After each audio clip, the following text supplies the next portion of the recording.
সামনেই জগদ্ধাত্রী পুজো।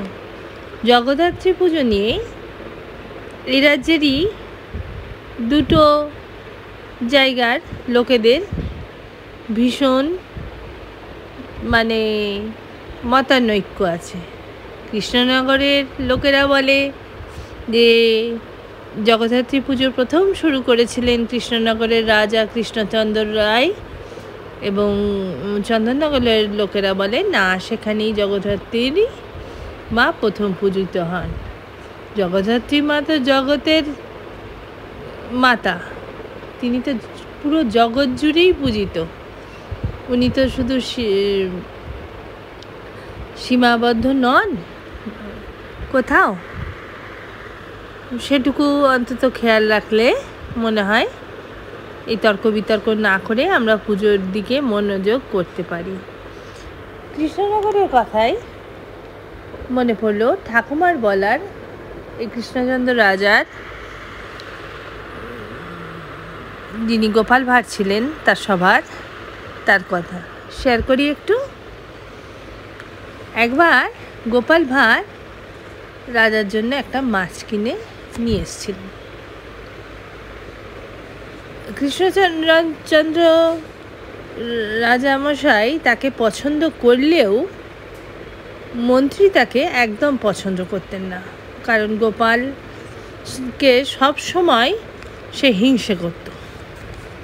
আর এই রাজা সব সময় গোপালের সঙ্গে গোপালের বুদ্ধি বা উপদেষ্টা হিসেবে গোপালকে সঙ্গে নিয়েছিলেন।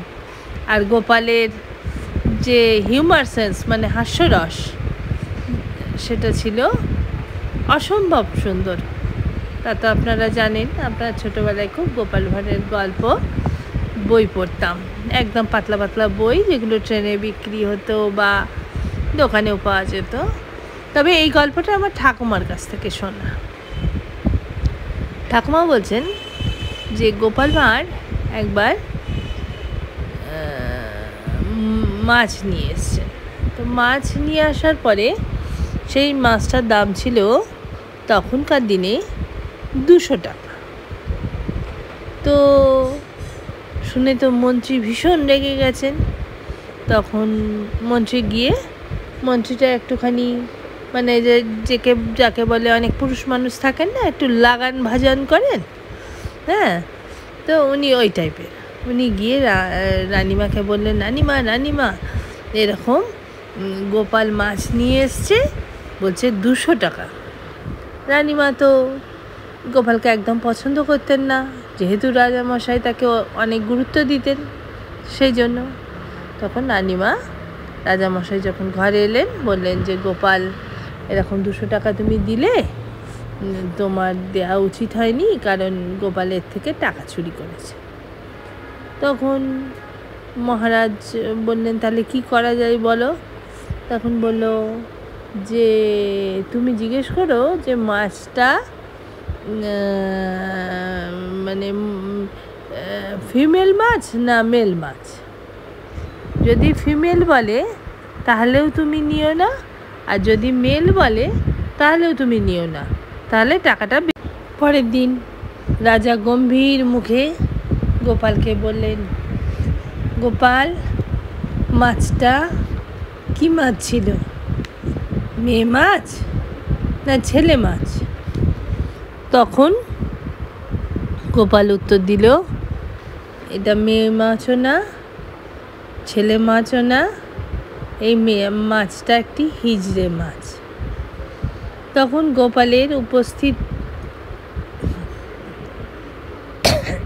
বুদ্ধি দেখে রাজা কৃষ্ণচন্দ্র তাকে আরও 200 টাকা দিলেন। দেখে তো মন্ত্রীর গা জ্বলে গেল।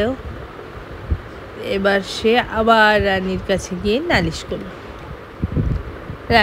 রানী তো ভীষণ বকাবকি করলেন রাজাকে, কিন্তু কি আর করা যাবে, রাজার মন জয় করে রেখেছে। একদিন তারপরের দিন কি হলো, রাজা এই গোপালের পকেটে রাজার দেওয়া 400 টাকা ছিল। সে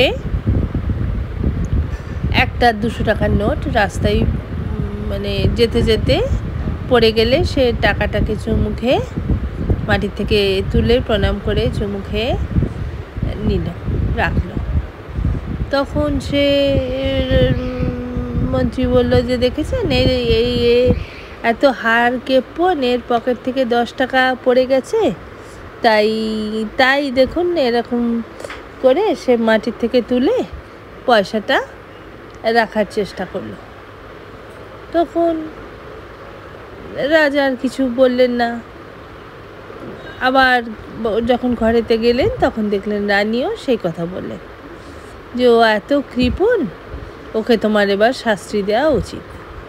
রাজা কৃষ্ণচন্দ্র ভীষণ উদার মনের মানুষ ছিলেন, উনি তখন কৃপণতা একদম পছন্দ করতেন না।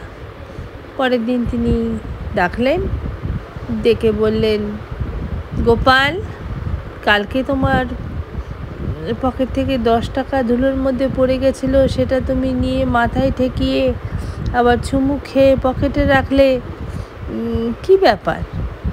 এটা তো ঠিক কথা নয়। তখন গোপালের উপস্থিত বুদ্ধি ছিল প্রখর। সে বলল, মহারাজ, এই ছবিতে, এই টাকাটাতে যে ছবি আছে সেটা আমার রাজা মশাই এবং রানীমার।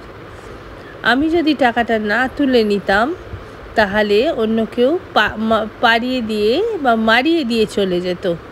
সেটা আমার কাছে অত্যন্ত দুঃখজনক এবং অপমানজনক একটা অবস্থা হতো।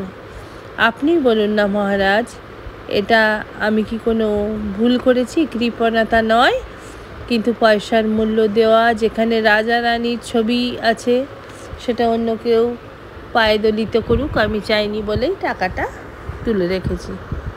এই শুনে রাজামশাই খুশি হয়ে গোপালকে আরও 200 টাকা দেন। এই দেখে ভীষণ রেগে যান মন্ত্রীমশাই, কিন্তু উনি বুঝতে পারলেন যে গোপালকে জব্দ করা তার কম্য নয়। কি বুঝলেন? আপনার যদি উপস্থিত বুদ্ধি এবং হাস্যরস থাকে, হিউমার সেন্স, আপনাকে কেউ